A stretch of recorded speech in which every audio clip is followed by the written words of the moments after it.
Jainamma തിരോധാന case പുതിയ വഴിത്തിരിവിലേക്ക്. പ്രതി സെബാസ്റ്റ്യന്റെ ചേർത്തല പള്ളിപ്പുറത്തെ വീട്ടിൽ നിന്നും ലഭിച്ച രക്തക്കറകൾ ജൈനമ്മയുടേതാണെന്ന് തെളിഞ്ഞു. ഫോറൻസിക് പരിശോധനയിലാണ് ഇത് സ്ഥിരീകരിച്ചത്.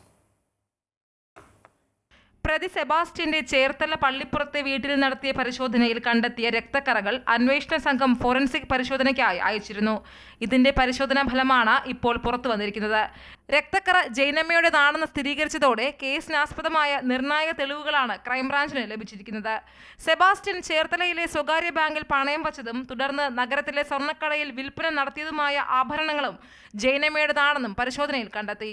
2024 ഡിസംബർ 23-നാണ് ഏറ്റുമാനൂർ സ്വദേശിയായ ജെയിൻ മാത്യു എന്ന ജൈനമ്മയെ ദുരൂഹ സാഹചര്യത്തിൽ കാണാതായത്. ഫോൺ ടവർ കേന്ദ്രീകരിച്ച് നടത്തിയ അന്വേഷണമാണ് പള്ളിപ്പുറം സ്വദേശി സെബാസ്റ്റ്യനിലേക്ക് എത്തിയതും അറസ്റ്റിലേക്ക് നീങ്ങിയതും.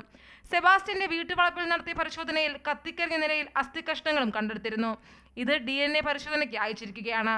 ഈ DNA ഫലം കേസിൽ കൂടുതൽ വഴിത്തിരിവാകും എന്ന കണക്കുകൂട്ടലാണ് അന്വേഷണ സംഘം.